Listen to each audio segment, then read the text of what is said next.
Hola, hola, hola, hola, bienvenidos nuevamente a Pichincha al Día. ¿Cómo estás, Anita? Hola, Dieguito, estoy súper emocionada porque el tema que vamos a hablar el día de hoy es algo que me emociona mucho, a muchos nos encanta, nos apasiona, nos llena de muchas emociones además. Porque la prefectura de Pichincha, si bien es cierto, se encarga de las vías, ¿no es cierto?, de la ruralidad, trabaja mucho en los derechos, en infraestructura, en ver por los más necesitados a través de sus servicios de salud, pero hay algo que también nos apasiona dentro de la institución y es que también tenemos una banda sinfónica que ha sido muy relevante por muchos años. Entonces, con el pretexto de que el día miércoles fue el Día Internacional del Jazz, vamos a hablar el día de hoy con Héctor González, músico de la prefectura de Pichincha, de la banda sinfónica. Bienvenido, Héctor, ¿cómo estás? ¡Bravo! Muchas gracias. Aplausos, por favor. Muchas gracias, aplausos, por favor.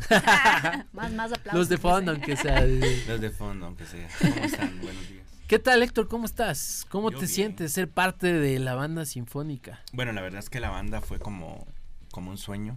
La verdad, yo vengo de otra parte, de otro municipio, pero cuando fue la convocatoria para el puesto fue como un sueño que todas las personas queremos, por ejemplo, cuando estamos en esto de la música, pertenecer a una institución importante. Y la banda es pionera en eso. Fue la primera banda sinfónica de la provincia. Wow, fue la primera banda sinfónica de la provincia. Yo no sabía. Porque hay orquesta, pero la banda fue la... ¿Cuál es la diferencia entre una banda, Bueno, una la orquesta? banda sinfónica, más que nada es el formato de instrumentos. Los instrumentos de la banda sinfónica, por ejemplo, la orquesta sinfónica no tiene saxos, a menos que sea el bolero de Ravel, que trae por ahí un saxofoncito, o que la sinfonía... Pero la orquesta es más a violines, a violas, a contrabajos, y la banda es más a clarinetes, flautas, saxo. ¿Cuánto tiempo ya vas tú en la banda? En la banda llevo 8 años ya.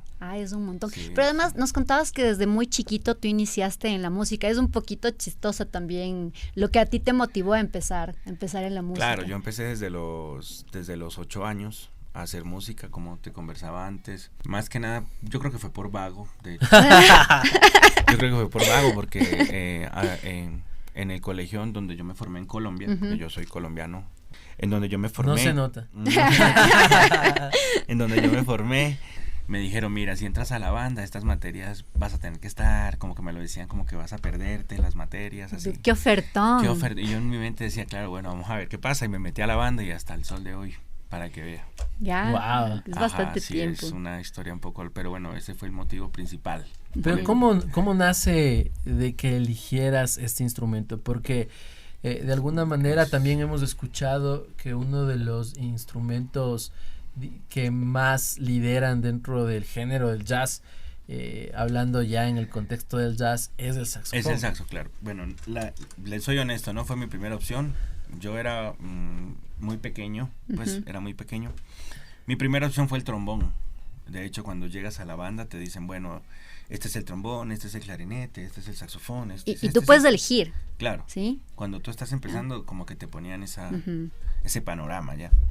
Y yo elegí el trombón, pero resulta que la séptima posición del trombón es como por aquí, o sea, los trombones es como por aquí, y yo era chiquitico, o sea, no llegabas, no, ya. No te daba. No me daba la mano. Después elegí el clarinete, pero el clarinete en las teclas tiene unos huequitos que se tienen que cerrar bien. Y tampoco te daban los dedos. No. Y después dije como que ya el saxofón, entonces. Oye, y hablando del saxofón, ¿cómo suena un saxofón? El día de hoy trajiste. Bueno, yo traje el mío, este es un saxofón alto. Hay algunos tipos de saxofón. Está el saxofón soprano, que es el más pequeño, es como la voz, ¿verdad? Okay. Soprano, alto, tenor. ¿Cuál es barítono. El que tenía Lisa Simpson, el barítono. Lisa Simpson tocaba al más grande, sino que obviamente en el dibujito no lo hacían muy bien, pero el sonido que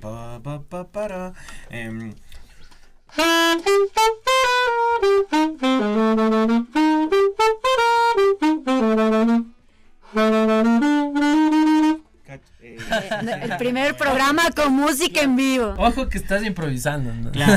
Entonces bien, el sonido es más agudo, en cambio el de Lisa era pom pom pom poro, era como más grave, ¿cierto? Entonces bueno, el que yo tengo aquí es mi saxofón alto, es el instrumento que toco en la banda sinfónica, y en la banda igual hay tenores y hay barítono, pero el papel mío es el saxofón alto.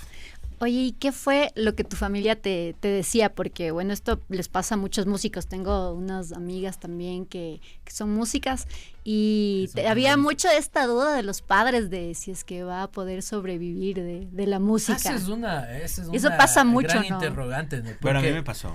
¿A ti te pasó? Claro, yo salí del colegio, me gradué del colegio obviamente, y mis tías, yo me crié con unas tías que las amo, por cierto, las quiero un montón, me crié con mis tías y me decían como que... Mijito, eso usted no va a vivir.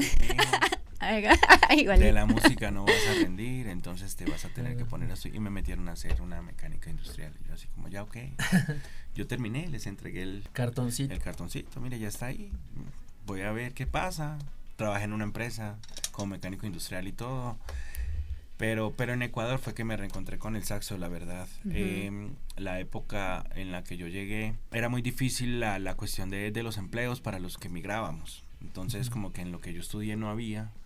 Y yo dije, bueno, pues sé hacer esto. ¡Wow! O sea, empezaste, te reencontraste con la música como tal aquí en Ecuador. Sí, me vestía de payaso, salía a tocar a los semáforos, a la calle, a donde hubieran espacios, pues, dándole en el semáforo de la Granada.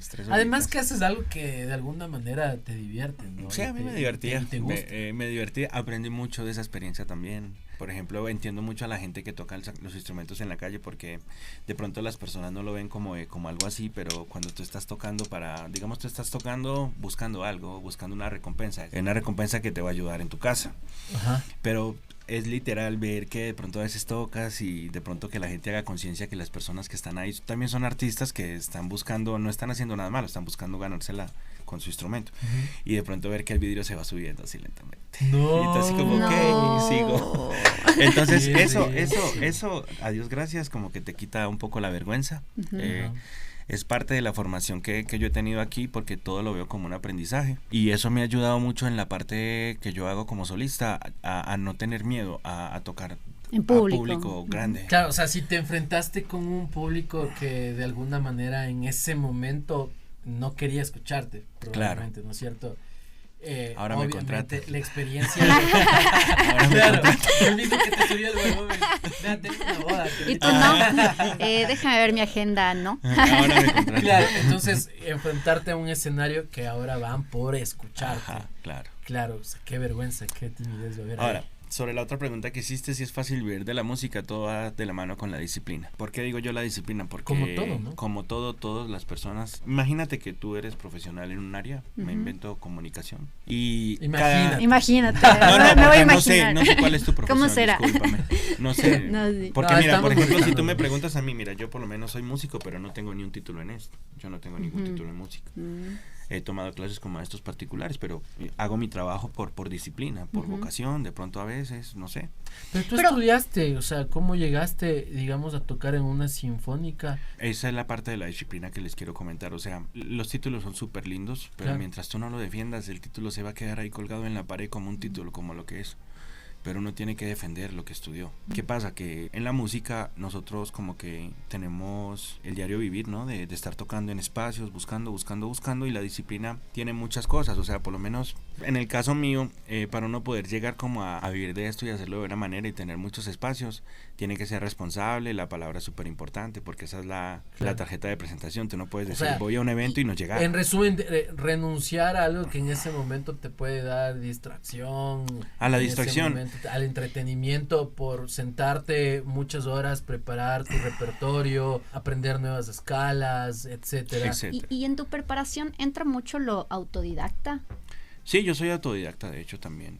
Como te digo, he tomado clases con profesores particulares, veo lo que me explican, veo videos, trato de entender a mi lógica y nunca me peleo con lo que hay. O sea, esto es lo que hay. Por ejemplo, siempre decían cuando me puse los brackets, por ejemplo, me decían, es que va a ser difícil tocar porque se te vi yo, bueno, es lo que hay, vamos a intentarlo. Escuchemos, es que se hace difícil tocar con brackets.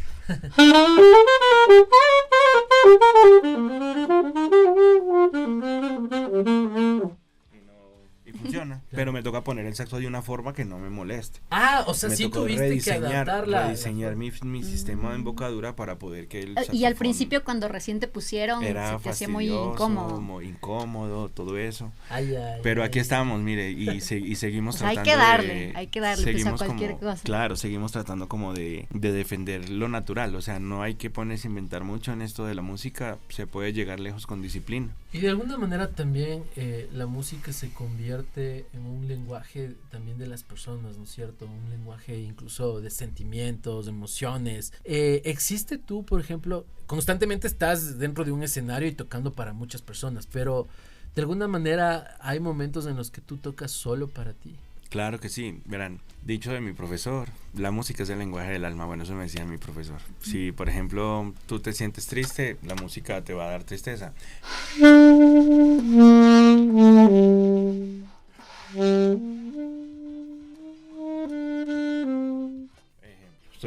Parece la barra de la liga. No, igual, y les voy a mostrar con la misma frase, yo te daré. Esa es la frase lenta, pero si yo la hago alegre.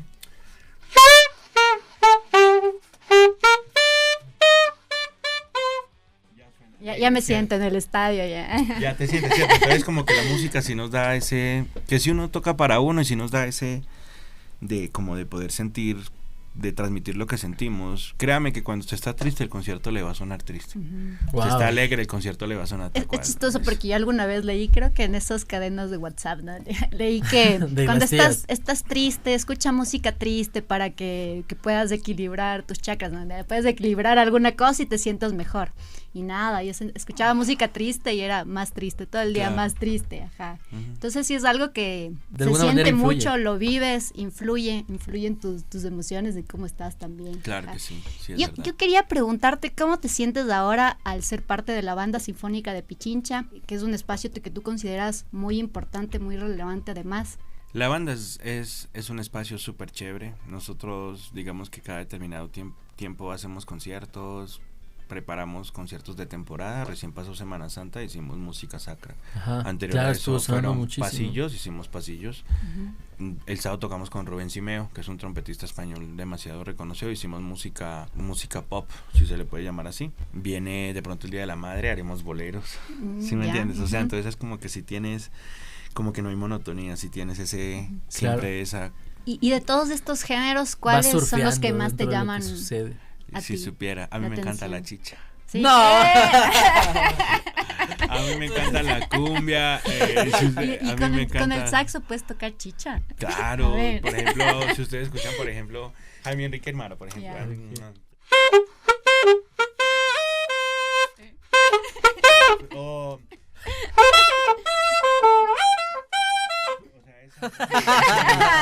En vida. Eso es chicha, pues. Claro. Eso es chicha. La cumbia de Medardo.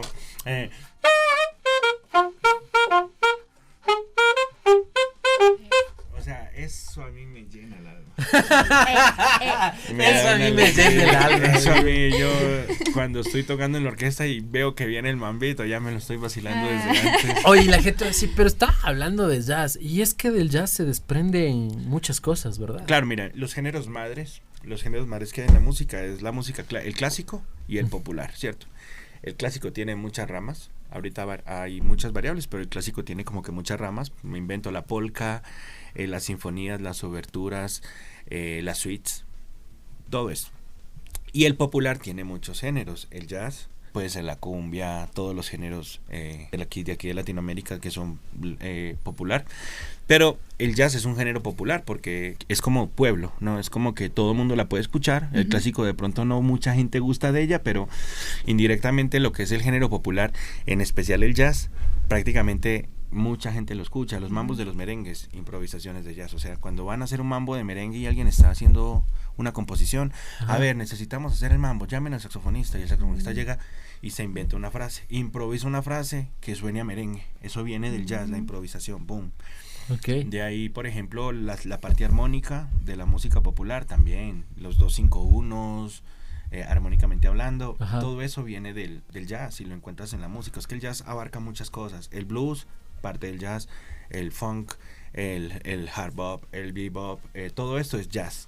O sea, el jazz es como que viene el popular, que es el género madre, el género hijo, que es el jazz, y los nietitos, que son todos estos géneros que, para explicarlo así de una forma como simplificada, ¿cierto? Entonces, claro que en la música moderna todo el tiempo estamos haciendo... Bueno, ya les dimos chicha a los que nos están escuchando, entonces ahora demos un poquito de jazz. Puede ser...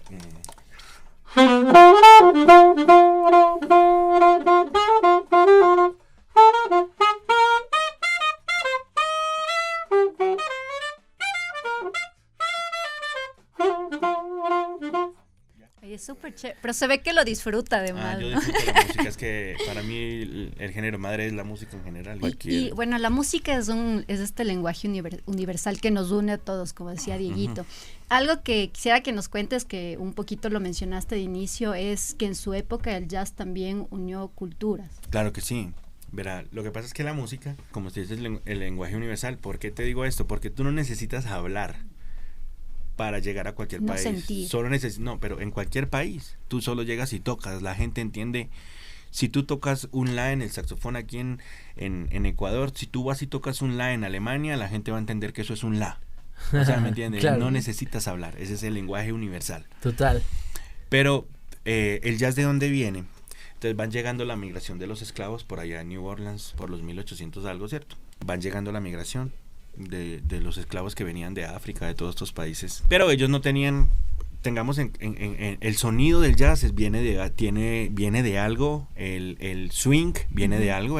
Ellos lo que hacen es que al ritmo que ellos tenían allá en África, que era un poco más marca pa pa pa pa pa pa pa, le empezaron a meter un poco más de swing,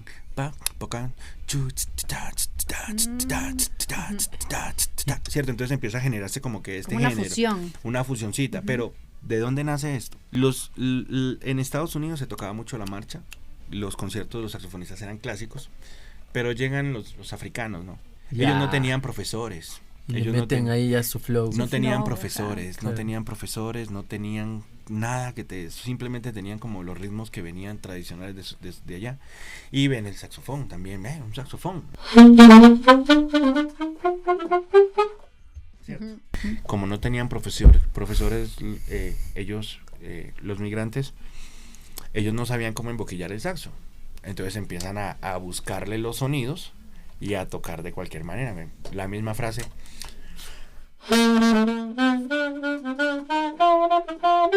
Me invento, ¿cierto? Entonces a eso le metes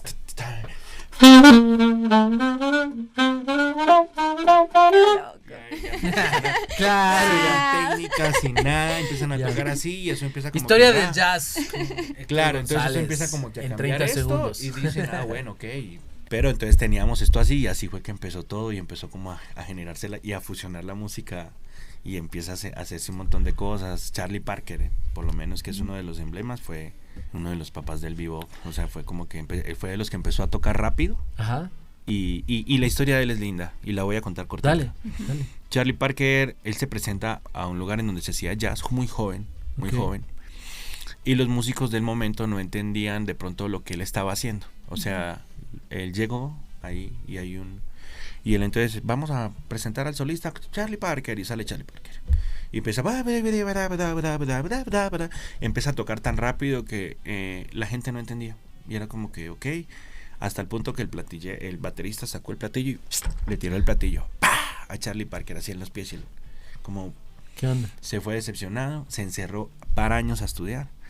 Y a los años, las personas que como que le tiraron el platillo tenían que pagar para entrar a un concierto de él. Qué mejor que despedir este podcast, que nos puedan entonar algo para finalizar. Les voy a mostrar, les voy a tocar. Esto se llama cuchara de palo. Cuchara de palo. Les voy a mostrar cómo suena normalmente. Y le voy a meter un poquito de swing, listo.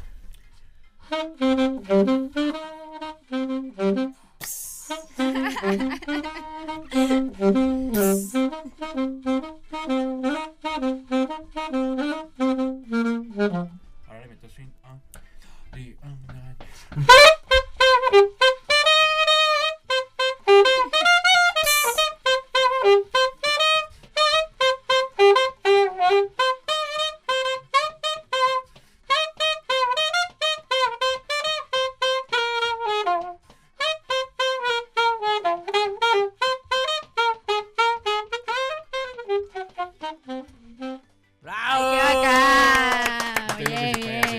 Muchas gracias, Héctor, gracias por tu tiempo, gracias por tocar esto tan increíble, por ahí esas clases de jazz en 30 segundos. Sí, es contigo, y la verdad hay mucha gente que sabe muchas cosas, pero... No, lo disfrutamos, más bien, muchas gracias por compartir lo que tú has hecho y tus experiencias. Amigos de Pichincha al Día, nos vemos la próxima semana, hasta la próxima. Chao. Chao, gracias.